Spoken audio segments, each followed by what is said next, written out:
ఈ front end ఏంటో back end ఏంటో అసలు ఏం అర్థం కావట్లేదు. ఎవడు లోపలికి పెడుతున్నాడో ఎవడు తీస్తున్నాడో. లైఫ్ అంటే ఒక జిందగీ అయిపోయింది. ఇవన్నీ అర్థం కావాలంటే దేవుడే దిగి రావాలి. పైకి ఎందుకు చూస్తున్నా? దేవుడు అంటున్నావు కనుక పైకి చూస్తున్నా. అటు చూడు. దీనికి దేవుడు ఎందుకులే, నేను ఉన్నా కదా. Let start the video. ఇప్పుడు కాలేజ్కి వెళ్ళిపోదాం. మా ఫ్రెండ్స్ ఏమనుకుంటున్నారు వెబ్ డెవలప్మెంట్ గురించి, లేకపోతే జూనియర్స్ అడుగుతున్నా అసలు వాళ్ళ పర్స్పెక్టివ్ ఏంటో వెబ్ డెవలప్మెంట్ మీద. So let's go to college now. Hi రా, ఏం చేస్తున్నారు? ఏం చేయాలో ఆలోచిస్తుంది. ఫస్ట్ ఇయరా మీరు? ఏంటి మా వెబ్ డెవలప్మెంట్ స్టార్ట్ అయిందా? వెబ్ డెవలప్మెంట్ అంటే ఏంటి, ఏం నేర్చుకున్నారు?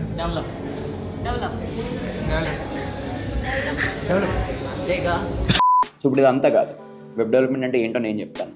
సో మీరు ఆన్లైన్లో గూగుల్ క్రోమ్కి వెళ్ళినప్పుడు కానీ, మొజిల్లా ఫైర్ ఫాక్స్ కానీ, సఫారీకి వెళ్ళినప్పుడు కానీ చూసే websites from simple static web pages నుంచి కాంప్లెక్స్ వెబ్ అప్లికేషన్స్ వరకు, ఇన్స్టాగ్రామ్, అమెజాన్, ఫ్లిప్కార్ట్, ఫేస్బుక్, ఈ అన్నిటినీ it's all possible due to web development.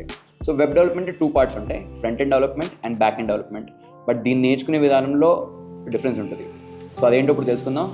Let's go. So web development నేర్చుకునేప్పుడు ఫస్ట్ బ్యాక్ ఎండ్ నేర్చుకుని ఫ్రంట్ ఎండ్ నేర్చుకోవాలి. సో దానికి మీకు రీజన్ కూడా చెప్తాను ఎందుకనేది.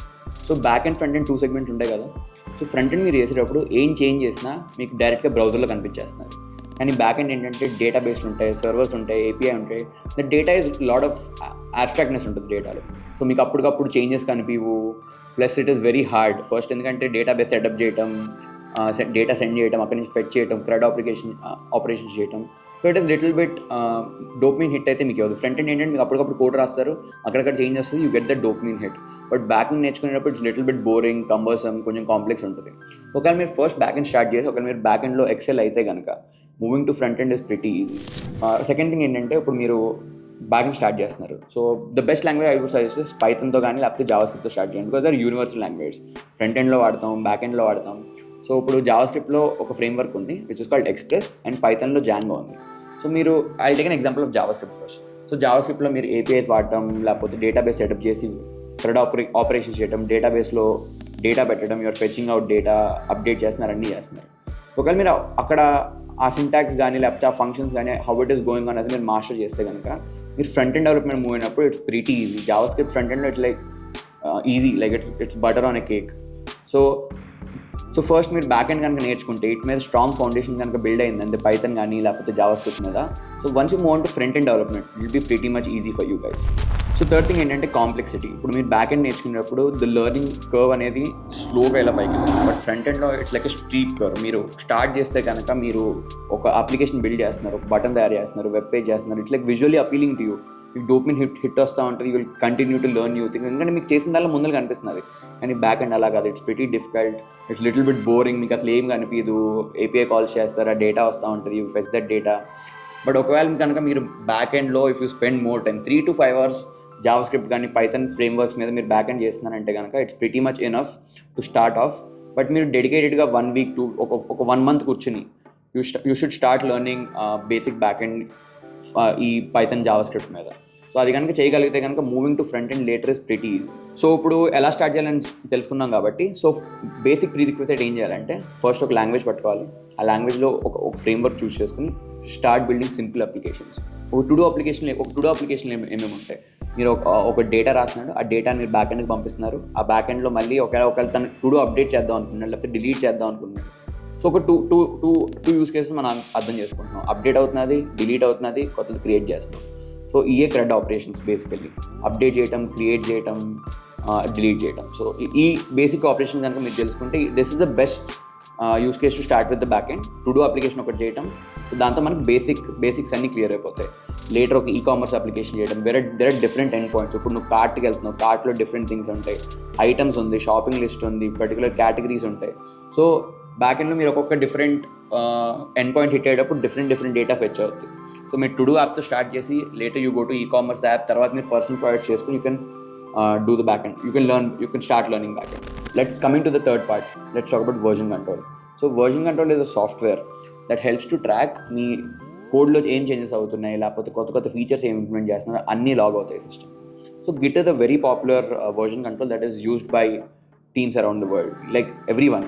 మీరు GitHub వాడేటప్పుడు while you're using GitHub, you use Git వాడతారు. It's a very popular thing, so every one tends to use it. Pretty feasible, very easy to use and pretty useful also. So ఇప్పుడు మీరు coding provide చేస్తున్నారు, ఇప్పుడు ఒక website చేశారు మీరు. ఆ website చేసినప్పుడు మీరు కోడ్ ఎలా పుష్ చేస్తున్నారు? నువ్వు మీ ఫ్రెండ్ కలిసి చేస్తున్నారు, ఇద్దరు కలిసి కొలాబరేట్ అవుతారు ప్రాజెక్ట్ మీద.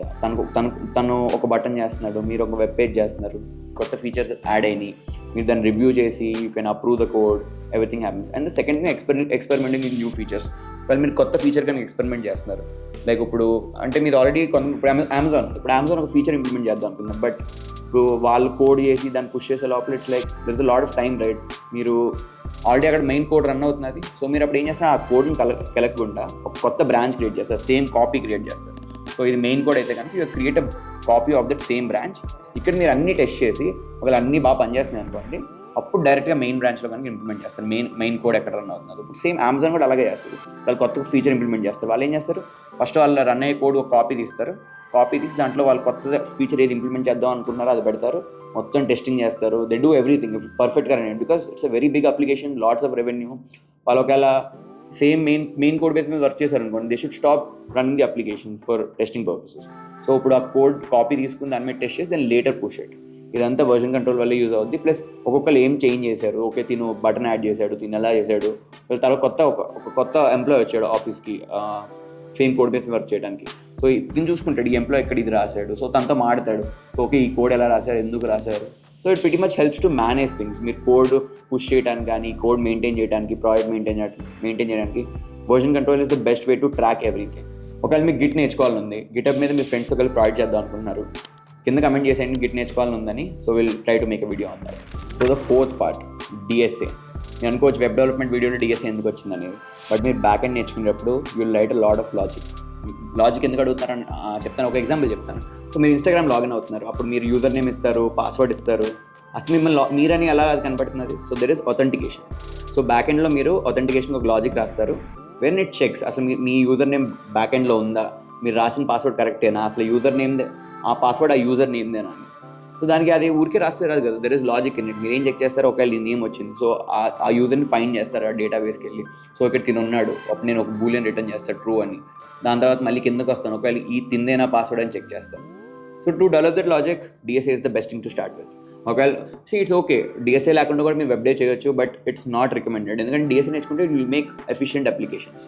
ఇప్పుడు మామూలుగా ఇప్పుడు మనం ఎగ్జాంపుల్ తీసుకుందాం, ఒక అరే ఉంది, 1 2 3 4 5 ఉన్నాయి. సో ఇప్పుడు నా బ్యాక్ ఎండ్ లాజిక్ ఏంటంటే, ఒక నెంబర్ కనిపెట్టాలి నేను, ఏంటి ఇప్పుడు 3 కనిపెట్టాలనుకోండి, నేను ఏం చేస్తాను, లెట్స్ టేక్ 4 కనిపెట్టాలి.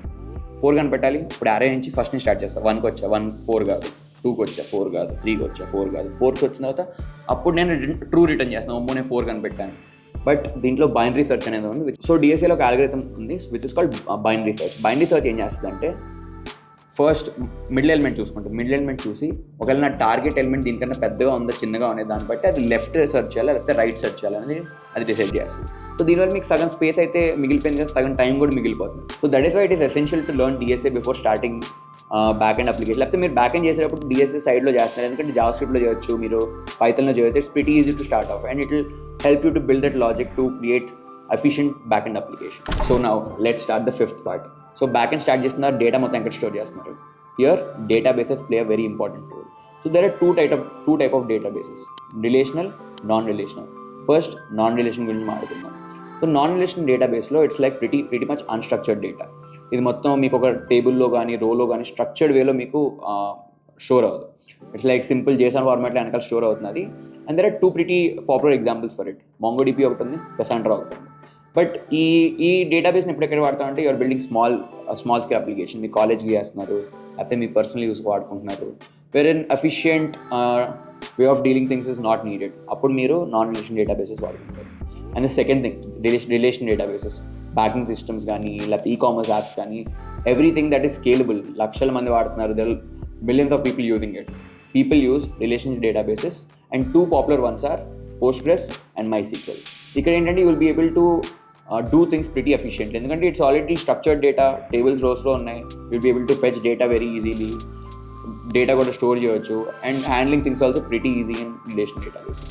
సో మీరు స్టార్ట్ చేద్దాం అనుకుంటే start with non-relation databases because you understand the hard point. Okay, దీంట్లో ఇది ఉంది, ఇది ఎందుకు చేస్తున్నాను. Then when you come to relation databases, things become pretty easy to you. Once ఒకసారి మీరు Prisma నేర్చుకుంటే కనుక మీరు SQL కమాండ్స్ చేయాల్సిన అవసరం లేదు. It's pretty much easy. So అది మీరు వెళ్తా కూడా నేర్చుకుంటారు. But start with relation databases, non relation databases. MongoDBతో స్టార్ట్ చేయండి. Build that basic to-do app with MongoDB and later move on to relation databases as you build complex applications.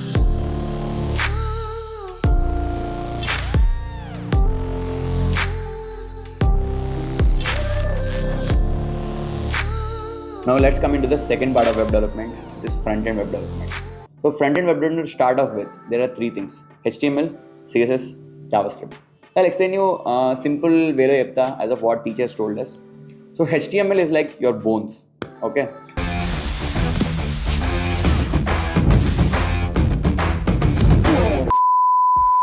It's like building the structure of your body. HTML builds the structure for your website. ఎక్కడేమి ఉండాలి, divisions ఎక్కడెక్కడ ఉంటాయి, images ఎక్కడ పెట్టాలి, buttons ఎక్కడ పెట్టాలి. It gives the structure, basic structure of the website. CSS is like your skin tone, మీ facial features కానీ, your hair.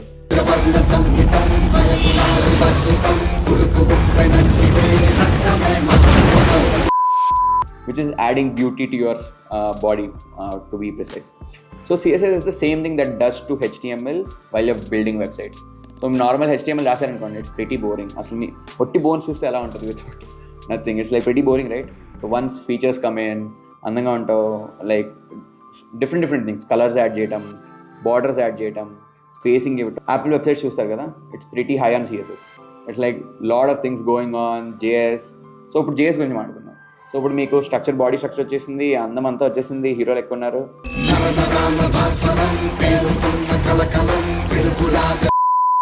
So third thing, అసలు మీ కదలకపోతే ఏం యూస్, అసలు మీ బాడీలో జీవమే లేదు. అప్పుడు వెబ్సైట్ కూడా అంతే కదా. ఇప్పుడు జస్ట్ ఒక బటన్ ఉంది, ఆ బటన్ నొక్కితే ఏమవుద్ది, ఏమవ్వకపోతే అసలు బటన్ ఉండి ఏం use. So that is where JS comes in. JS handles all the logic, డేటాని హ్యాండిల్ చేయటం, ఆథెంటికేషన్ చేయటం, ఎవ్రీథింగ్. మీరు లాగిన్ చేయటం కానీ, బటన్ నొక్కితే వేరే పేజ్కి వెళ్ళటం, all that logic JS handle చేస్తుంది. It's like moments in your body. నేను చేయగలుగుతున్నా ఏమవుతుంది, my bones are moving but muscles act like the functional components of my body. So JS is that functional components.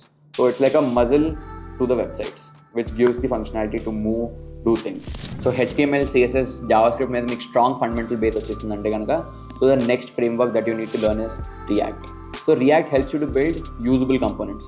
ఒకవేళ మీరు సింపుల్గా చెప్తున్నా, ఒక button తయారు చేశారు, ఒక బటన్ మీరు HTML లో రాశారంటే కనుక బటన్ ట్యాగ్ ఉంటుంది, బటన్తో క్రియేట్ చేసుకుని రాస్తారు, ఒక పర్టికులర్ దానికి స్టైలింగ్ ఇస్తారు. కానీ దాని సేమ్ బటన్ని మళ్ళీ మీరు కింద వేరే పేజ్లో ఇంప్లిమెంట్ చేద్దాం అనుకుంటున్నారు, మళ్ళీ సేమ్ మొత్తం రాసుకుంటూ రావాలి కదా. But what React does is, రియాక్ట్లో ఏంటంటే ఒక్కసారి కంపోనెంట్ క్రియేట్ చేసి దాన్ని ఎక్కడైనా వాడచ్చు యూనివర్సల్గా. So it pretty much helps you to decrease code, time save చేస్తున్నది, and it's pretty much easy to use also. So ఒకవేళ మీకు జావాస్క్రిప్ట్ మీద స్ట్రాంగ్ ఫండమెంటల్స్ వచ్చేసింది, HTML CSS మీకు అర్థమైంది మంచిగా, దెన్ స్టార్ట్ మూవింగ్ టు రియాక్ట్లో there are lot of job listings, internships ఈజీగా తెచ్చుకోవచ్చు. లాట్ ఆఫ్ స్కేలర్లో కూడా lot of people are getting internships through React మీద ఇంటర్వ్యూలో క్వశ్చన్ అడుగుతున్నారు, JS మీద క్వశ్చన్లు అడుగుతున్నారు. సో ఒకవేళ మీరు JS మంచి స్ట్రాంగ్గా ఉంటే, రియాక్ట్ బేసిక్స్ కనుక స్ట్రాంగ్ ఉంటే, will be easily able to crack internships in the first year of college itself. So మీరు స్టార్ట్ చేసినప్పుడు రియాక్ట్ నేర్చుకుంటున్నారు. So the next framework is TypeScript. So మీరు అలా అని ఒక ఫ్రేమ్వర్క్ నుంచి ఇంకో ఫ్రేమ్వర్క్కి చాలా ఫాస్ట్గా మూవ్ అవుతుంది. ఒక ఫ్రేమ్వర్క్ నేర్చుకునేటప్పుడు డెప్త్లో నేర్చుకోండి, అసలు అది ఏం జరుగుతుంది, ఏంటి, what is happening. Build 2-3 web applications, మంచిగా ఒక ఈకామర్స్ యాప్ చేయండి, వేరే there are lot of components, buttons కానీ, స్లైడింగ్ విండోస్ కానీ, ఇమేజెస్ కానీ. So once you're able to build those applications, you will be able to build scalable application very easily. And so React అయిపోయింది, బాగానే చేసుకున్నారు. So now let's move to TypeScript. What does TypeScript add? It adds static typing. మీరు దీంతో ఏం use ఉండదని చెప్తాను. మీరు ఒకవేళ టైపింగ్ అనేది మీ కోడ్లోకి it's integrated. So what happens is, ఒకవేళ మీకు ఇష్యూస్ ఉన్నాయి జావాస్క్రిప్ట్లో ఏంటంటే, మీరు ఒక ఇంట్ డిఫైన్ చేసినా లేకపోతే ఒక స్ట్రింగ్ రాసినా దానికి మీరేమి ఒక ఎర్రర్ వచ్చినప్పుడు మీకు అది ఎక్కడి నుంచి వస్తుందో అర్థం కాదు. ఒక మీరు లార్జ్ స్కేల్ అప్లికేషన్ బిల్డ్ చేశారు, ఇన్స్టాగ్రామ్ ఉంది లేకపోతే ఫేస్బుక్ ఉంది. ఇప్పుడు అంత పెద్ద అప్లికేషన్ బిల్డ్ చేసినప్పుడు ఒక ఎర్రర్ ఎక్కడ వచ్చిందో తెలియకపోతే అసలు దాన్ని సాల్వ్ ఎలా చేస్తారు. సో అది సాల్వ్ చేయడానికి TypeScript అనేది వచ్చింది. సో TypeScriptలో ఏంటంటే మీరు ముందులే ప్రీడిఫైన్ చేస్తారు. ఓకే, ఇది స్ట్రింగ్, ఇది ఇంట్, ఒక పర్టికులర్ ఫంక్షన్ రాస్తున్నారు, అది ఏం రిటర్న్ చేస్తున్నది, ఏ టైప్లో వస్తున్నది, ఇంట్ నెంబర్ వస్తున్నదా లేకపోతే ఒక సిరీస్ ఆఫ్ లెటర్స్ వస్తున్నాయి, అన్నీ మీకు తెలిసినప్పుడు ఓకే ఈ ఫంక్షన్ ఇక్కడ ఉంది, ఇది స్ట్రింగ్ రిటర్న్ చేస్తున్నారు. వాళ్ళు రెండు సేమ్ ఫంక్షన్స్, రెండు పాటు డిఫరెంట్ థింగ్స్ రిటర్న్ చేస్తున్నాయి. అది మీరు JSలో అయితే కనిపెట్టలేరు.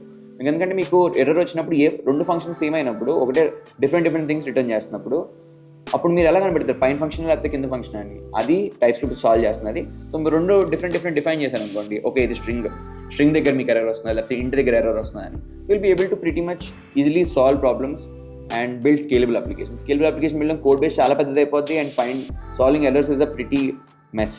సో అది సాల్వ్ చేయడానికి TypeScript function and lot of big companies use this. ఒకవేళ మీకు రియాక్ట్ బాగా అర్థమైపోయింది, ఒక ఫస్ట్ ఇంటర్న్షిప్ చేస్తారు, you're doing it, then move to TypeScript because big companies use this, large scale applications, Fanglo, most of the companies, big startups, pretty much Netflix, everything, a lot of companies are using TypeScript now. So once you're good with React, move to TypeScript as fast as possible. So additional ga okati cheptanu meeku. So ippudu meer CSS నేర్చుకుంటున్నారు, which is pure vanilla CSS.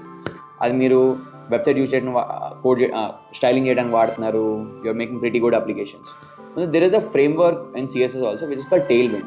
టెయిల్విండ్ ఏంటంటే it makes CSS చాలా boring and Tailwind solves a problem to be honest. ఒకవేళ మీరు large scale application build చేస్తున్నారు, మీరు సిఎస్ఎస్లో ఏంటంటే కూర్చొని క్లాసులు డిఫైన్ చేస్తారు, you give IDs, you build a separate different file, మొత్తం there is lot of mess going on around. దేనికి డిఫైన్ అవుతుందని తెలియదు అండ్ యూనివర్సల్గా డిఫైన్ చేస్తారు అక్కడ. But Tailwind solve the problems. It makes CSS pretty easier, interesting చేస్తుంది. It will be able to unlock a lot of other features of CSS also. It's just CSS but better. So CSS bore కొడుతుంది అనుకుంటే there is another framework to try out, Tailwind CSS. ఒక చిన్న టుడో application తర్వాత మీరు ఒక ecommerce application చేస్తున్నారంటే prefer moving to Tailwind CSS because it's pretty much easy, great documentation, go check out its docs, you'll fall in love with it. So ఈ వీడియోలో మనం front end development, back end development రెండు డీటెయిల్గా మాట్లాడుకున్నాం. I hope that pretty much help you guys. కింద resources కూడా add చేద్దాం, ఎక్కడి నుంచి స్టార్ట్ చేయాలి ఏంటి అనేది. So go comment down next video మీకు ఏం కావాలనేది. Will try to get all the comments and make the next video. So thanks for watching this video. See you in the next one.